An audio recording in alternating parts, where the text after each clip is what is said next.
Баарыңарга салам балдар, менин атым Азат агай. Биз тилмен буюрса, бүгүн математика, кыргызча өтөбүз. Анан жаңы эч кандай бир китептерде кездешпеген өтө бир кызыктуу тема өтөбүз. Бул геометриялык катыштар. Катыш дегенибиз бул аянттык катыштар. Бул тема өтө көп кездешет жер мисалдарында. Анан жалпысынан бул темаларды биз мындай азыр жалпылап бир темага бириктирдик, бирок негизи бул квадрат өзүнчө, үчбурчтук өзүнчө, цилиндр өзүнчө десек бөлсөк, кичине мындай ыңгайсыз болуп калат. Көп теманы өтпөйлө биз жалпы бүгүн ушундай штихтелген, аянттар берилген мисалдардын жалпы чыгаруусун өтүп чыгабыз. Жалпы ушул 10 мисалды түшүнсөк, буюрса ушуга окшош мисалдарды түшүнүп чыгаруунун так анык жоопту таба алабыз. Эми баштайбыз. Эң негизги, эң көп берилген соңобуз бул квадраттын бөлүктөрү бойлоп турабы. Анан көп бөлүнгөн бойлогонубуз мисал ушул. Бул жакта квадратыбыз бар. Квадрат болгондо булар эки эмне дейт? Шарт боюнча бири-бирине барабар деп айтат силерге. Бул дагы бурчтары 90 градус деп айтат. Анан сурайт. Суроолор ар кандай болуп калышы мүмкүн. Мисалы штиртелген аянты канча? Анан жат капталдары 10 болгондо жалпы квадраттын аянты 100 болот. А бул штиртелген аянты канча болот? Давайте мындай кылабыз. Мен ушул фигураны мындай жарымдан бөлсөм, ушундай көк үчбурчтуу чыгат, турабы? Ушул үчбурчту эмне кылабыз? Оор менен алмаштырабыз, оодарып коебуз. Мындай кылабыз. Мындай кылабыз. Көрүнөрбү? Оодарганда биз уже дароо көрөбүз кандай. Бул бурулуп кеткен квадраттын аянты ушул эмне квадраттын жарым болуп калат экен. Эмне үчүн жарым? Потому что булар бири-бирине тура. Анан бул буга барабар болгондуктан ушул кесинди түшкөндө бул кесинди менен дал келип туш келип калат, турабы? Демек бул жарым болот. Анан мисалы аянты 100 болгондо, демек аянты 50 болот, турабы? 50 болот. Мисалы штиртелген аянтын жалпы квадраттын аянтына катышын тап дегенде, штиртелген аянт бул 1 штук, турабы? 1 штук, а жалпы квадратыбыз канча? 2 штук, турабы? 2ден 1 болуп калат. Же башкача суроо бергенде, квадраттын штиртелген аянты 1, анан штиртелген менен актын аянтынын катышын тап дегенде 1-1 болуп калат. Потому что бул 1, бул 1. Эмне экөөнүн барабар болуп калат. Жалпысынан түшүнүктүү. Бул квадраттын аянтынын эмеси жарымы. Бул жакта сураганда эки квадратты туташтырат. Квадраттар бири-бирине барабар. Бул эки квадраттын жактарынын ортосу болуп эсептелинет. Демек кандай суроо берип калышы мүмкүн? Бул жакта бул аянт 1 болсо балдар, бул да аянт 1 болот, бул да аянт 1 болот. Бул анык так биле алабыз, потому что бул квадраттын жарымы, бул да болсо, бул да квадраттын жарымы. Короче, бул 1-1-1 аянттар. Тура 1-1 аянттары. Эми штиртелген аянттын ушул жалпы мен кызыл менен боеп чыккан аянтына барабар болуп эсептелинсе, анда биз кантип табабыз? Бул штиртелген аянтыбыз 1, а жалпы кызылдын аянты, фигуранын аянты 3. Тура жалпысы. Демек 3дөн 1 болуп калат. Мисалы кандай да суроо берип калышы мүмкүн. Наоборот, актын аянтын жалпы ушул кызыл фигуранын аянтына сураса, анда ак канча штук экен бизде? 1 кошон 1, 2, 3дөн 2 болуп калар, турабы? Ушундай квадраттын бөлүктөрү түшүнүктүү. Кээ бир учурда мүмкүн кандай сурап калышы мүмкүн? Мисалы квадратты, турабы? Мүмкүн силерге экрандан көрүнбөй, кичине жакындаткыла, YouTube'да ушундай мүмкүнчүлүк бар. Мисалы бул 3кө бөлөбүзбү? 3кө бөлүп, ушул 3кө 1 барабар болуп калса, анан мындай берип калса, бул аянты канча барабар болот? Катышын тапкылачы, пожалуйста, 3кө бөлсөк, турабы? Давайте мындай. В принципе, бизде орун талашпай. Буну жок кылайын, бул түшүнүктүү болот. Ким дагы жазам десе, YouTube'дан артка перемот кылып караса болот. Башкача бериши мүмкүн. Мисалы, квадрат 3кө бөлөбүз. Анан бул бири-бирине барабар, тура барабар. Анан бул аянттын катышы канча деп сураса, кайра ошол эле оодарсак, ушу кызылды оодарып койсок, тура мындай түшөбү? Бул получается квадраттын кандай 3дөн 1 бөлүгү. Түшүнүп атасың? 3дөн 1 бөлүгү болсо, биз аны кайсы мындай бөлсөм, видите, мындай. Кандай десем? Бул көктү мындай башкача түспөң кылайын.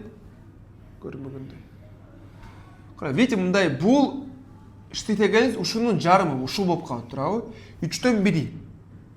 То есть бирок бул 1 бул 2 кусок туурабы 1 2 кусок бул дагы канча кусок бар экен 3 кусок бар туурабы жалпы бул аянт короче 6дан канча 6дан 2 же 3төн 1 деп койсок болот. Ну 3төн 1 туурабы бул болгук штитеген олоп койсок. Актын аянты дегенде актыкы мисалы штитегенде карайбыз. Актыкы карайбыз 1 2 3 4 4 бойлгон эмес. Экиси бойлгон, катышы 2 болуп эсептелет. Түшүндүңүзбү? Тескери сураса 2ден 1 болуп калат. Бул жапысынан түшүнүктүү. Болду. Квадрат менен ошол эле мисал келет. 4 карайбыз. 4 бизде бул медиана, БД медиана. Шарттар бул тогу жазган эмесмин. Аслегенде дароо жазып атам, бул жакта медиана болот. Медиана болсо бул ортодон белгилүү болуш керек, что аянттар СС эмне бири-бирине барар болот. Бул АБЦД, АБЕ дебиз, бул параллелограмм. Демек жарым С болсо бул да С болот. Демек С, АЕ да, видите, АЕ да ушул бул С болот, а БДЕ болсо тоже С болот. Жооп кандай? Туурасы В. Болду. Туурасы В. Көпчүлүктө мисалы көпчүлүктө В болот. Туурабы? Бирок мындай бул шарт эмес. Мисалы ошол эле шарт. Бирок ДБ бул жакта медиана эмес, бул бирдей бир сызык.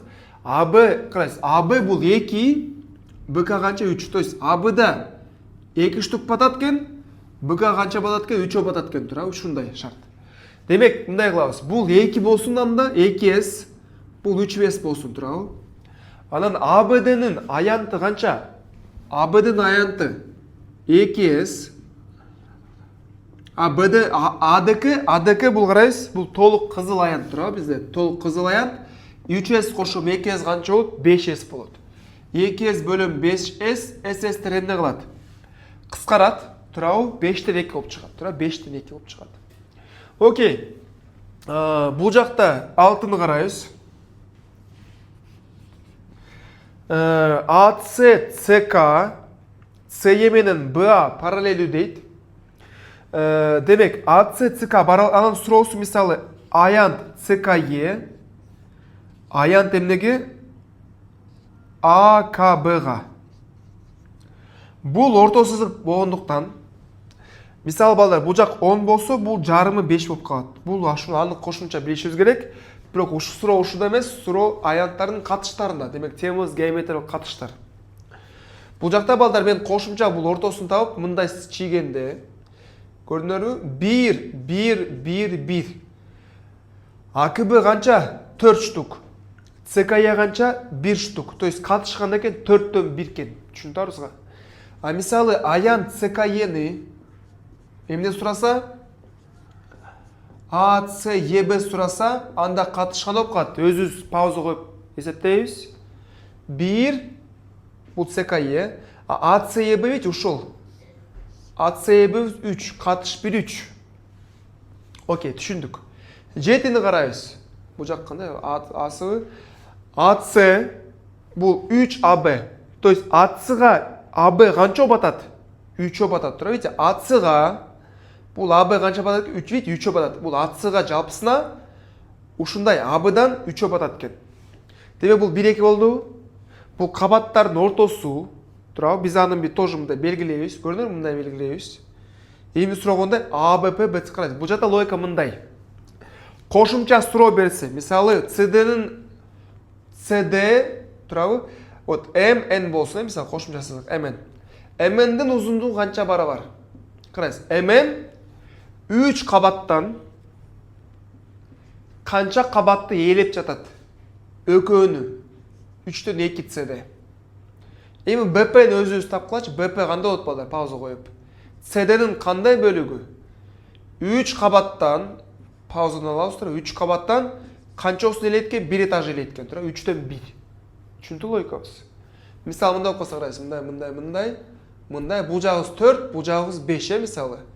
Бул узундук канча барар болот? Тапкылачы. Бул А, бул Б. Б канча барар болот?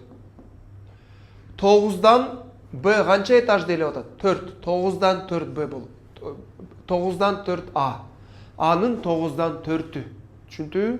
А мисалы бул жак С болуп калса, бул мисалы 1 болсо, бул 3 болсо, туурабы? С Бнин кандай бөлүгү? С Бнин. Б канча этаж? 4 этаж.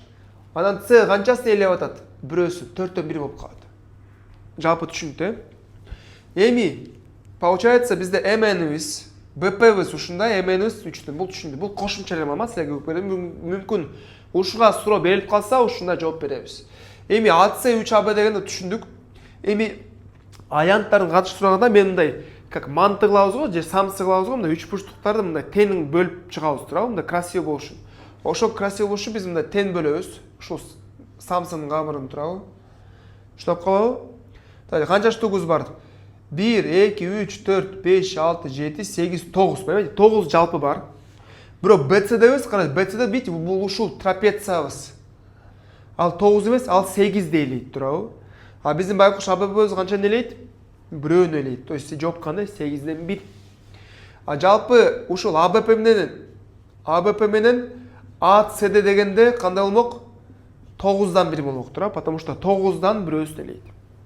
8 карайбыз. 8 бул мисалды мага былтыркы окуучуларым алып келип, типа сураган. Тесттен кийин уже май кача июльдардабы ушундай агай келген деп кимде эсте калган, ушу мага берген. Бул суроо өтө эле кызык. Сомон түзүүчүлөр бир Азамат десем болот. Бул жакта көп балдар мындай катыштар түшүнбөйт турабы. Бити бул жакта бурун бизде аянттардын катышы болсо, бул жакта бул параллелограммдын, диагоналдардын, бөлүктөрдүн катышы турабы. Аны биз кантабыз? Короче, CB, CA 1 4 десе, понимаете? CB бул 1. Турабы? CA болсо 4. 1 2 3 4. Понимаете, мындай кылабыз. Мындай сүрөтү тура эмескен, бирок түшүндүк турабы? То есть бул 4 штук, бул 1 штук, бул 1x, 4x деп коебуз. Анан жалпы канча x? 5x. Бул параллелограмм O 2ге бөлөт. Демек бул жак канча x экен, давайте. 2,5xпи? Бул да канча? 2,5x кайдан пайда болду? 5x 2ге бөлдүк. Турабы? Эми OA бизге белгилүү, ал канча экен? Ал 2,5x экен, турабы? 2,5xпи? А биздин OC канча? Ойлонгула, OC канча? OC көк менен жазып чыгайын. Но OC понятно канча болот? OC 2,5дан 1ди кеметсе канча болот? OC 1,5x болот, турабы? Понимаете? 1,5x. Бул 1,5x. 1,5 менен 2,5 катышкан канча болуп чыгат? 3, 5. Жооп вообще күтүүсүз 5ден 3 болуп калат. 2ден 1 эмес, 3дөн 1 эмес. Негизи мындай пайда болот. Биз азыр сомо бул мисалдардын ичинен эмне кыласыңар? Биринчи өзүнөр карап чыгып, аракет кылып, анан гана талдап чыгабыз, Акыркы 2 суроо калды, 9 менен 10. Бул цилиндр. Эмибиз ортосу болсо, бул качан 2013 жылга келген өтө эски мисал. Бирок көлөмдөрдүн катыш дегенде бити мындай. Бул штиктелген эмес, бул бити 1, 2, 3, 4. 4төн бирөөсүн элейт турабы? 4төн 1 болуп калат катыш. 4төн 1. Бул берилет. Ушуну өзү кылып көрөбүз. Бул штиктелген эмес турабы?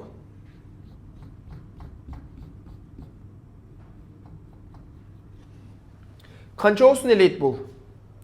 АМ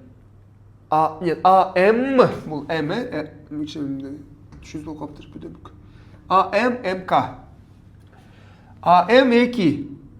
1 2. МКбыз 3. 1 2 3. Анан суроо кандай? Бул кандай көлөмүн ээлейт? Кандай бөлүгүн? Бул эзимде өтө мындай бир күтүүсүз суроо. Бул жакта бул короче бул баары 3, понимаете? А мындай болгондо бул жарымы. Ал жарымы канча? Знаете, мындай кандайса бул стакан болсо, стакандагы сууну биз мындай кыйшыгынан карамасак кыйшык болуп турабы? Же мындай бөтөркө турабы, карайсыз. Өтө мындай бөтөркөдө турабы, мындай жарымын кылам, бити кыйшыгынан турат. Бөтөркөнү түзөп койсом, тез бирок понимаете, карайсыз. Мисалы бул жакта көлөмүбүз 4 болсо, мен мындай кыйшайтып койсом, турабы? Анан түзөп койсо, бити 4түн жарымын алат. Ошол логика боюнча бул 3 болсо, бул жарымын алат, 1,5x. Анан биз аны түзөп койсок, анда мындай болуп калат, понимаете? Вот мындай суу түз болуп жайгашат. Демек ал 3түн жарымы 1,5x. Бул да 1,5x. А бул үстү 2x, понимаете? Это очень важно. Жалпы 5x оба. 5тен канча болсун элейт экен? 1,5-ын. А бул болсо 2ге өткөндө 10дон 3 болот. 10дон 3 болот. Бул түшүнүктүү. Андан сырткары көлөмдүк катыштарды караганда биз эмнени карашыбыз керек? Бизде жалпы мисалы пирамиданын көлөмдөрү же бир фигураны биз азайтабыз. Шарт мындай. Биз билгендей 3 өлчөмдүү координаттык системасында y бар, x бар, z бар турабы? Ана бизде мындай бир чоң пирамида турат. Түшүндүңүзбү? Ана карагыла, кызыл пирамида бул бизде кандай? Биз мисалы только x'ин гана азайтабыз, а ушул барып жазылган бойдон калат. Турабы? Мен x'ин гана азайтсам, бул пирамидабыз кызылыбыз 2'ден 1 делейт. Потому что x'i гана 2'ге азайган, турабы? Түшүндүңүзбү? Көк пирамида болсо, биз аны x менен да y менен да баарын 2 эсе кылыш керек. Азайтабыз. Көрдүңүзбү? Бул болсо x да 2'ге азаят, y да 2'ге азайт, турабы? Бул жалпы 4'төн 1 болот. Бул дейт, 4'төн 1 болот. Түшүндүңүзбү? 4 азайт. То есть бул 4'төн 1 ээлейт. А мисалы башка бир кызылыбыз болсо, көк карабыз болсо, дейт, бул x да, y да, z да боюнча азайса, демек x да азаят, y да азаят, z да азаят, турабы? Бул 8'ден 1 болуп калат. Түшүндүңүзбү? 8'ден 1. Демек ушуга таянып бизде мындай формула. Пирамида. Мисалы бул көлөмү канча бар? Бул көлөмү кандай катышта? Демек ушул көлөмү кандай катышта? Бизде да, мындай y азайды, x азайды. 4'төн 1 десек болот, ушуга таянып. Бирок ким ушуну түшүнбөйт, может вот так сделать, карайсыз. Бул мындай, мен полу мындай бөлүп койсом, 1, 2, 3, 4. Бул биздин кызыл пирамидабыз полдун кандай бөлүгүн элейт? Бийиктиги 1 болсо, 4'төн 1'ин элейт. Түшүндүңүзбү? Бирок пирамида берилип, бизде ичинде кара мындай болсо, карайсыз, мындай кылабыз. Бийиктиги пусть 8 болсун. Негизи 24. Бул, понимаете, бул мындай баары азайып кетсе 2 эсе, бул 4 эсе азайып. Понимаете, периметри бул жак 2 эсе азайдыбы? Анда аянты 2 квадрат 4 эсе азайт. То есть 6 болот. Жарымы 4. Тура 6 4 болот. Булдун чоң пирамиданын кызыл аян көлөмү 24 көбөйтөм 8. Негизди бийиктиги көбөйтөбүз, бул Шректин балдары, SH бөлөм 3, понимаете? Шректе канча бала болгон? 3 бала болгон. То есть SH бөлөм 3, запомните, мнемотехника турабы? Бөлөм 3. 64 чыгат. Караныкы 6 көбөйтөм 4 бөлөм 3, 8 чыгат. Тура анан ушун катышкан экен 8 бөлөм 64, ошол эле 8'ден 1. Же ушуга таянсак, силер көрүп атасыздар, то что z да, x да, z да канча 8'ден 1 болуп калат. Ана мисалы же башкача шарт берсе. Мисалы бул көлөм 160 десе, анда бул каран жалпы кызылдын 160 десе, каранын канча 160'ты 8 коюп кой, 20 чыгат. То есть 8 эсе кичирээк. Түшүндүңүзбү? Логика ушундай. Болду, бул көлөмдүн катыштар негизи кыйын тема катарасына кирет. Ким бул сабакты түшүнгөн жок, кайра бирсине карап чыгабыз. Ким менен такыр түшүнгөн жок, мугалимден жардам сурайбыз. Бирок ким түшүндү, материалды кайталайбыз. В принципе, эч кыйыны жок. Сабакка чоң рахмат.